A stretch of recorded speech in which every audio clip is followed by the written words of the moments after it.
Sobat Kairos yang dikasihi Tuhan Yesus Kristus, renungan firman Tuhan bagi kita saat ini ada tertulis dari 2 Yohanes 1 ayat 5 yang kita ambil dari TB2.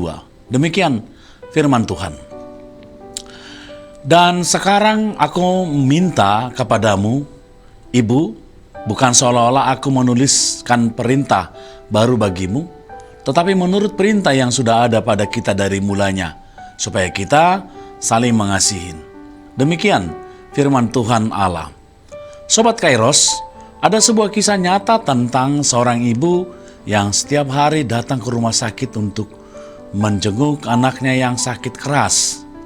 Anak itu sering marah karena penderitaannya. Mungkin sebagai dampak psikologis akibat sakit yang tidak tertahankan dari penyakit yang dideritanya. Ya, bahkan pernah berkata kepada ibunya, "Mama, mengapa engkau masih mau datang ke sini setiap hari? Apa Mama tidak bosan? Aku sudah menyusahin dirimu, Mama." Mamanya hanya tersenyum dan berkata, "Karena kamu anakku, kasih seorang ibu tidak berhenti karena kamu sudah lemah." Ibu itu tidak berhenti mendatangi rumah sakit tersebut untuk mendampingi anaknya, sekalipun hanya duduk diam di samping tempat tidur anaknya tersebut. Tidak ada kata-kata yang besar, hanya kehadiran kasih yang setia. Sobat Kairos, apakah kasih dilihat dan dipahami dari sebuah perasaan saja? Tentu tidak. Apabila kasih dilihat dan dipahami dari sudut pandang perasaan, maka kasih itu hanya sementara saja dan dampaknya hanya sesaat saja. Karena itu, dunia ini sering memahami dan melihat kasih itu dari perasaan saja. Dalam nats renungan hari ini, kasih itu tidak dijebak dalam perasaan. Tetapi kasih adalah komitmen yang tetap setia, sekalipun keadaan tidak mudah. Karena itu, kasih adalah sebuah perintah yang telah lama ada di dunia ini. Bahkan kasih itu telah ada sejak penciptaan dunia dan isinya ada. Kasih tidaklah sekedar pilihan, tetapi kasih adalah sebuah perintah.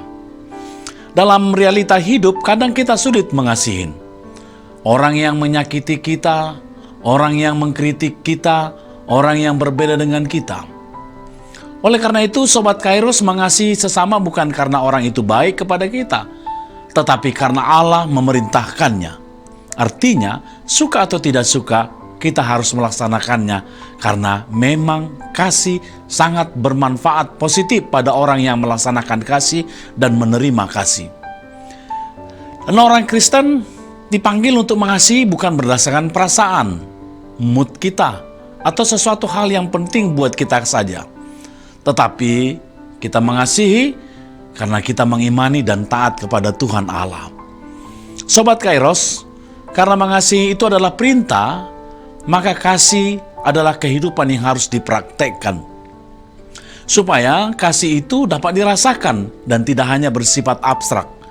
Dan tidak berhenti dalam sebuah teori saja. Kasih itu adalah sebuah tindakan nyata. Kasih adalah tindakan menolong yang lemah, tindakan menguatkan yang jauh, dan tindakan memaafkan yang bersalah. Itulah yang dilakukan Allah kepada kita dan dunia ini.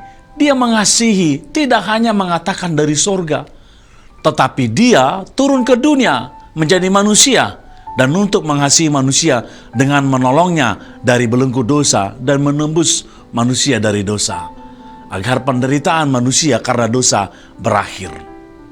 Sobat Kairos, karena mengasihi adalah perintah, berasal dari Allah, maka identitas orang yang telah menjadi warga kerajaan sorga di dunia ini adalah mengasihi. Karena itu, tunjukkan identitasmu hari ini. Hiduplah di dalam kasih yang dari Allah. Amin. Selamat beraktivitas Sobat Kairos. Tuhan memberkati. Shalom.